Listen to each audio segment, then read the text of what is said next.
Christelle Plissonneau, promotion 2016. Bonjour, moi je m'appelle Sarah Schneider, je suis également de la promo 2016.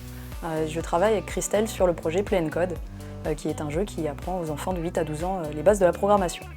Play & Code, quand on joue dans le jeu, on incarne soit un petit garçon, soit une petite fille. Et on peut en fait parler à des personnages qui se trouvent dans le monde ouvert, résoudre des quêtes qui sont sous forme de mini-jeux. En tout, on va avoir une quarantaine de mini-jeux qui sont sur le thème de la programmation, et en fait on aborde le code étape par étape de la conception, de la compréhension en fait, de conception technique, comme par exemple la boucle, la variable, la fonction, toutes ces choses-là qu'on apprend en programmation et qui au final sont similaires en fonction des langages de programmation qu'on utilise. Et en fait on les simplifie vachement. Alors la différence de Play & Code par rapport à ce qui peut exister, donc par exemple Scratch, c'est que vraiment à l'intérieur du jeu on va avoir une pédagogie tout le long qui va accompagner l'enfant et qui va lui permettre de pouvoir vraiment partir de la notion la plus simple jusqu'à l'écriture de script de lui-même. Alors que Scratch ne permet pas ce genre de choses. Par exemple, il faut avoir un accompagnateur à côté de lui. Il faut lui expliquer les bases, la logique de pourquoi est-ce que ça s'imbrique comme ça, de cette façon. Et à l'intérieur de Play & Code, en fait, on travaille vraiment sous forme d'étapes. Il va commencer par comprendre des notions de façon imagée. Par exemple, on va lui dire une variable, c'est quoi? C'est un conteneur dans lequel on met un contenu. Donc, par exemple, un verre dans lequel on met de l'eau.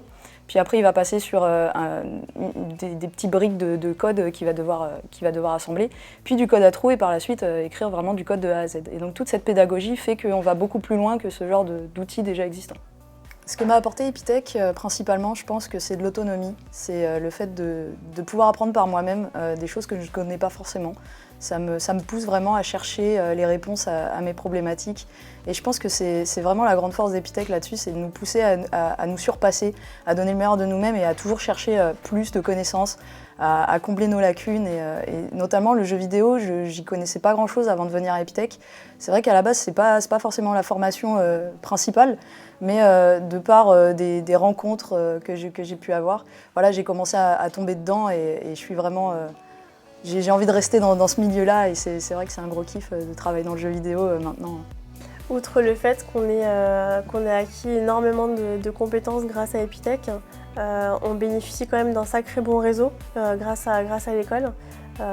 Faut pas oublier que aujourd'hui on est une start-up, mais ça a commencé par un projet étudiant et que sans l'effet boule de neige qu'on a eu grâce à l'Epitech Innovative Project, grâce à la mise en relation avec TF1.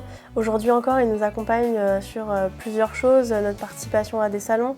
C'est vraiment un bon réseau et qui nous permet aujourd'hui d'être sur le marché et de réussir.